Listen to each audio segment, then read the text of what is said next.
Good morning, good afternoon, or good evening, based on where you are and what time you're watching this. Currently, I'm recording this audio at 4:10 in the afternoon, and I'm sitting outside on my porch, and it's a bit noisy here. It's raining. It's not. It's raining slightly. It's very cloudy, and I'm sitting on my porch on a red cushion. This video is just going to be somewhat of a podcast or something like that. I'm just going to record my thoughts instead of thinking too much about it or writing a script. Here you can hear the rain now. And I'm just going to talk about my book, Where the River Wanders. So, this book I've had it in mind since 2019, which is around the time COVID started, and it was some sort of bizarre idea in my mind, and I was like, when I can actually spell properly, because at that time I don't think I knew how to spell complicated words, because I believe I was 6 years old, 6 or 5. Anyways, this story has been in the back of my mind for 7 years, and I picked up a pen and started writing it and using voice recording in 2020. As in, I found an app that records your voice and translates it into text. And I started writing using that method in 2020, which was around the time lockdown began. And about in late March of 2020, and then my grammar or anything wasn't good. And I think I knocked out like 700 and something pages in 6 months, which at that age I thought it was very impressive. It wasn't, because after like writing the rest of the pages, writing those 700 pages, I hadn't finished the story. I just put them aside for like a whole a whole 3 to 4 to 5 years, I guess. I think it's 6 years, because it's 2026, and I picked up this book again in January of 2026, which is this year, and I've been writing it ever since, and I finally finished the story in about, again, I think it was in late May of 2026. I finished my first draft, and I'm currently in the process of editing it, but I've been procrastinating, and currently I only have about what 5 pages edited, because my grammar and the app I was using was really bad, so I had to go in and fix a lot of things, and this time I'm transcribing it by hand, so obviously it's gonna take longer. And I also feel like this was a bad idea to pick up editing when I don't have too many breaks, because obviously I have school, and I'm still I do have like the plans for a 1500 page sequel. I have all of the storylines, all of the storyboards, and the magic system ready and set to go. So, yeah. And also, the reason I thought I'd be able to fit this story in 20 pages, but then after I started describing it, I just described it in so much detail, but you couldn't really call it detail, because I was like, the grass was green, the leaves were green, the sky was blue, like stating common knowledge. But instead of that, while I'm editing this, I'm kind of writing in what I would call Stephanie Garber-esque writing style. Basically, it's very cryptic. I'm not stating things up front. I'm just letting the reader pick up the pieces and put them together themselves. And also another reason I've only edited 5 pages is because in that application, I took up the app that I used, and then I was just fixing all the grammar, and then I realized I had to completely start from the beginning.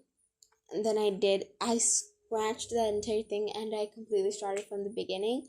And someone tell me why I spent 46 years describing a tree, describing a literal tree. I was like the ancient vines and branches that twisted throughout.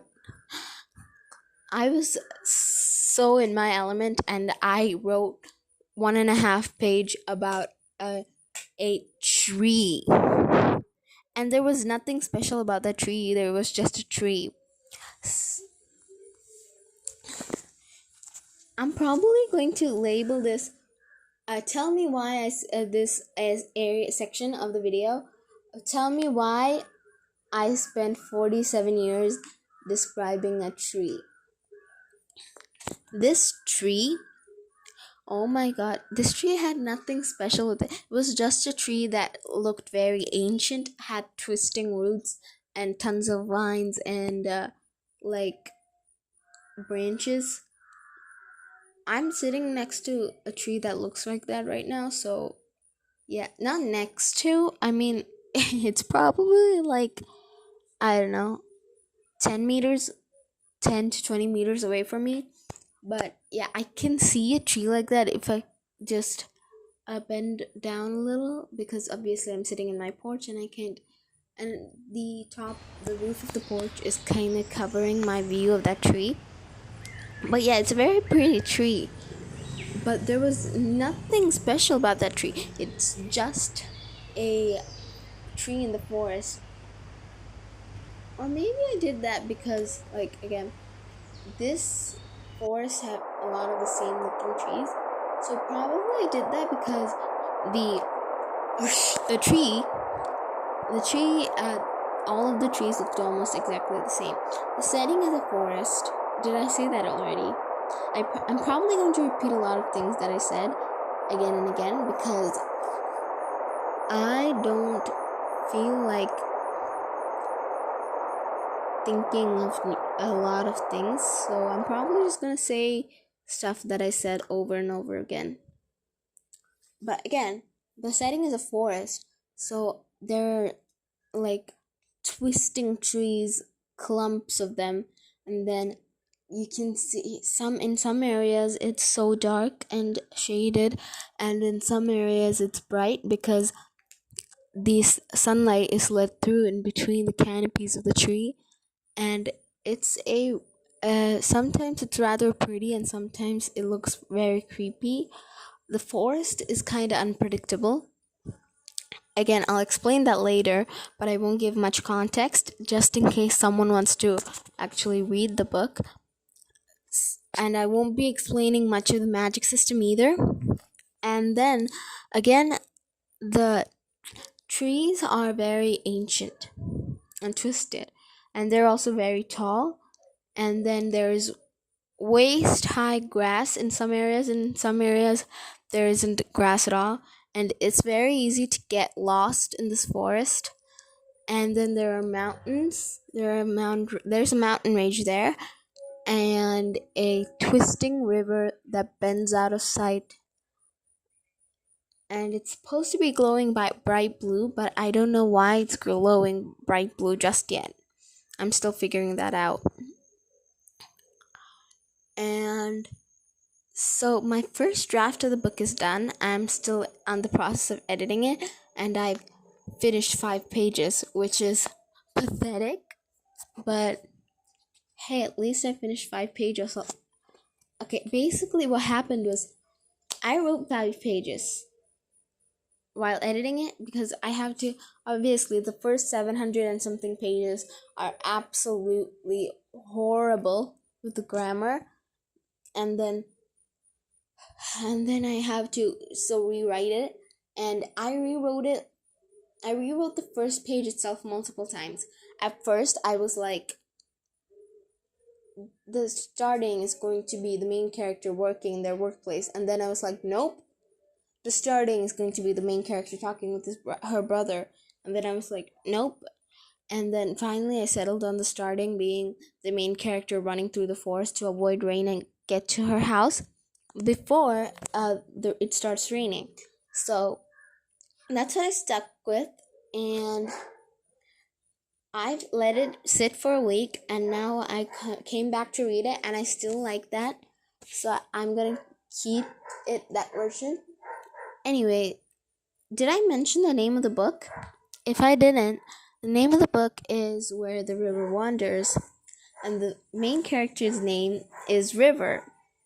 And then the book title actually has two meanings, because in this story, the river actually moves. And by actually moves, I mean it literally moves. One day, you can reach the river by going down the south path, and the other day, you have to go uphill to reach it, which is kind of illogical, but I do end up adding a lot of logic to it later, which I'll explain later on. And it also means the main character, her name's River, she likes to explore a lot. So that is kind of why I went with the name Where the River Wanders.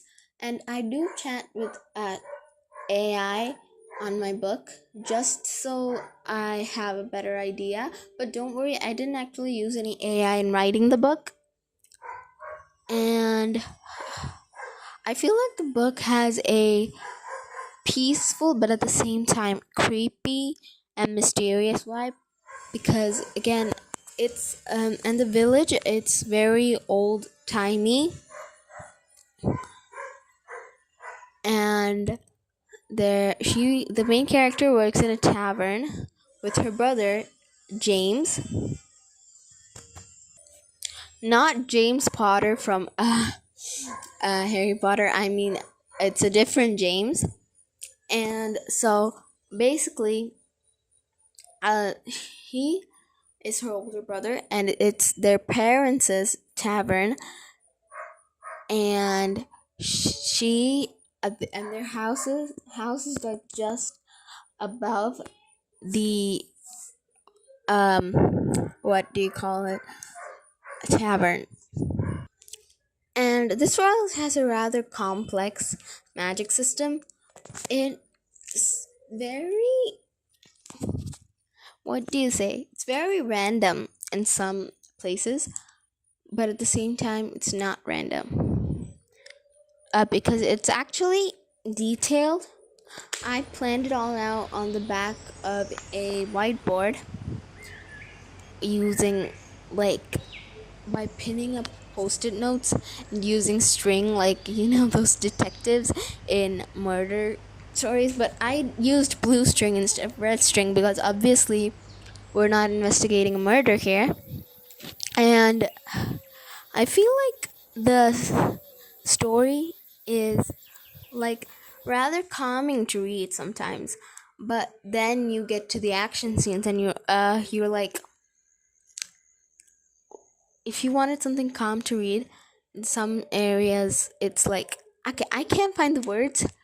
Okay, I get it. I got it.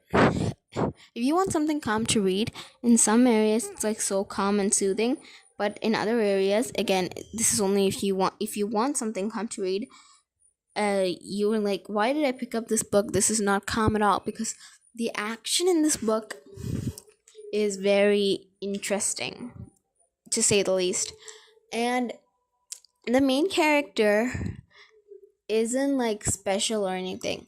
She doesn't have any magical powers. She doesn't have any uh magical weapons or anything. The only thing she has as a weapon are a old rusty dagger, a sketchbook, and a pencil. I'll explain this. You'll understand what I mean by the sketchbook and the pencil later. So the the forest is there's a village in the middle of the forest, and the forest is actually kind of like a planet, and its axis, no, not axis, its equator is bigger than Saturn's orbit, which is really big, compared to us. And the thing is, what I believe, what I've theorized with this is that this huge, massive planet was once a part of Earth. You know how Earth was when Earth was stone. I can't find the words. When Earth was just like the floating space rock, I believe that this planet was a part of it, and then some sort of huge asteroid hit it, and then it turned into a small rock, which would become Earth, and a big rock, which becomes this forest planet.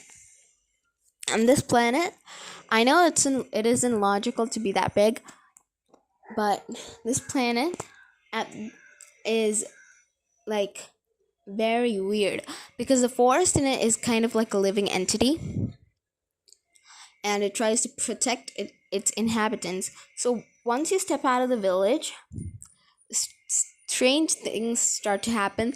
Like the landmarks, they move around. The river always moves around.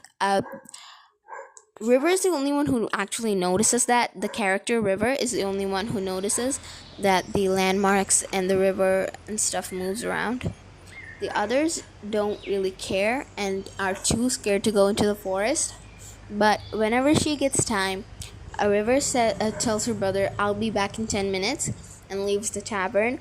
And she usually comes back 7 hours later, probably after drawing a map of the entire, probably after drawing a map of the village, and then about a 3-mile proximity of the village, and then she pins it on her wall because, again, the landmarks and river and stuff move around. So she wants to make sure how it moves around and understand the patterns. But one day she just realizes that there isn't any pattern. And I'm going to give you a little spoiler on a very mysterious thing that happens in there, but I'm not going to elaborate on it. So you're just going to have to think what it is. I'm going to give you 2 words. Demon deer. I know it's weird, but it's like one of the entities that she finds in there, and I'm not going to say anything more about that. You're just going to have to think on your own or wait until the book comes out, which will probably be in like 5 years or so. And I feel like the main character's brother James is like the second main character, and he plays a very important role because he is actually the sensible one. River is a bit eccentric because she's really smart. She is smarter than the average human being. She notices almost everything, but she isn't rather sensible. Like when danger comes, she tries to sketch it so that she can know what it looks like, and then James is the one who has to like pull her away from the danger, because often he's just like pulling her away from the danger by the hood of her cloak, and it's sometimes it's really funny, but again, the forest is an entity, and if you stay out until midnight, exactly midnight, it reverses a lot of things, and it puts you back into where you were the day before. Like at 12 at midnight, if you stay out until 12 at midnight, the forest itself will put you back where you were that morning, as in the morning of the day, the morning of the last day, and then you'll just automatically go to sleep, and when you wake up you won't be able to remember anything from the day before when you were in the forest. So that's kind of the forest's way of protecting its secrets, but River has actually found a way around it. She has found a way around it, but I'm not going to tell you what that is yet. And it's sometimes at the first time it happens, it's really frustrating, and if you're going to read it, just know that you'll be frustrated the first time the memory wipe happens, because River doesn't understand anything, and she just has a feeling that something's wrong, but she can't recall exactly what. And then she eventually regains that memory somehow. I'm not going to tell you how yet. And that is basically kind of it of the basic story. And someone also tell me why I spent like 4 to 5 business days trying to map out the magic system and trying to map out what the forest actually looks like. But again, I can't really exactly map it out, because then you're going to have to kind of make a million different maps, because obviously the forest moves around. And then River, I'm not going to tell you anything about her appearance yet. I'm probably going to post a drawing video of drawing my characters, so you're going to have to wait for that. And I think I'll wrap up after saying what I was supposed to say. Wait a second. Yeah, I've got it. River, actually, she doesn't use any type of weapon to fight her enemies. She outsmarts them. As in, imagine a random enemy from any show you like. She would, instead of trying to stab it or kill it or cast a spell on it, what she would do is that she would try to outsmart it, confuse it until they can get away safely and trap it in some sort of way. That's what River would do in that situation. According to my chats with AI, most of the characters in books, not some of them are like River, but most of the characters in books, main characters, often fight their enemies with brute force, and that's what makes River different from the other book characters. I think that's a wrap for today, and I'm gonna get on to editing this video, because I don't want this one to die in my editing software too. So bye. This video is also like 24 minutes long, so bye and see you in my next video.